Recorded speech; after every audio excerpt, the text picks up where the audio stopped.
It's that time of the year, the time to review the iPhone 6s Plus.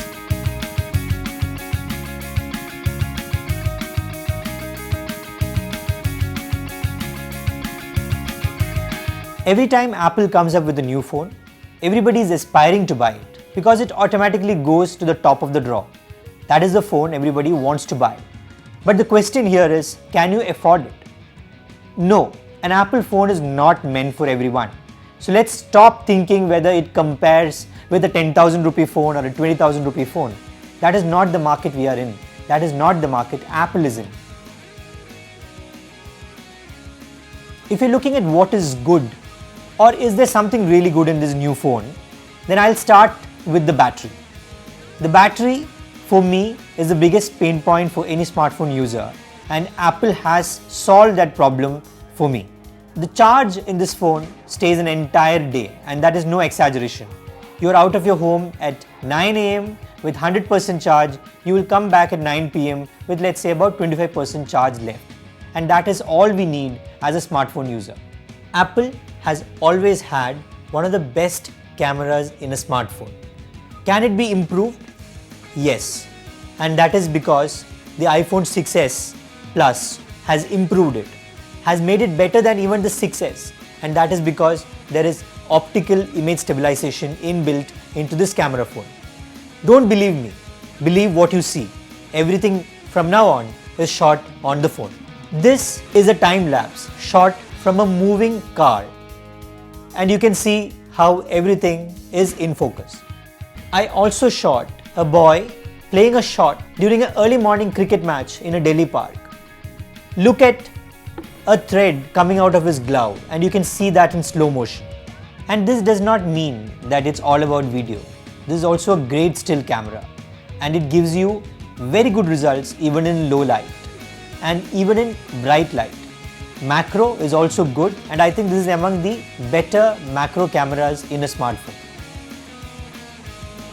3D touch, and that's something very new because it is a touch screen, but it's a touch screen that's pressure sensitive. It's almost as if the screen has multiple layers and you can feel it. So a soft press is like a click, and even stronger press is like the double click on your PC. So you can select and then go into something which Apple calls the peek and pop options. I've used an Android phone for well over a year, and I'm coming back to an Apple device. And I now realize that there is a certain sense of dependability that you get with an Apple phone. And that is, you don't have malware, you don't have app crashes, and your battery does not behave erratically. It does not fall off a cliff like it does on most top-end Android phones once in a while. And that is all you need as a smartphone user. You need dependability. You need to know that the phone is there for you, and that is what you're paying a premium for on the Apple phones. Give me the distance to India Gate. Sorry, Nandagapur. I can't provide maps and directions in India.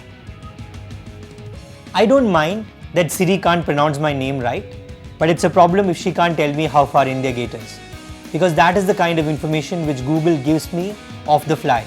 So Siri shows you that there are some things which Android is doing better, especially for a market like India, and that is by giving you relevant information when and where you need it. Siri needs to up its game, so does Apple. If you're looking at competitors, there is nothing really that costs 92,000 rupees in the market, for this is the 128 GB version of the phone. The closest would be the Samsung Galaxy S6 Edge Plus and the Samsung Galaxy Note 5. You could also look at maybe an HTC phone as a top-end option, but this is a beast onto itself. It's not a question of whether an Apple phone fits your budget. It's a question of whether you are in Apple's target audience, and that is the way you should look at it. If you are in Apple's target audience, you wouldn't think twice before buying this phone, because this is the best phone in the market if you can afford it.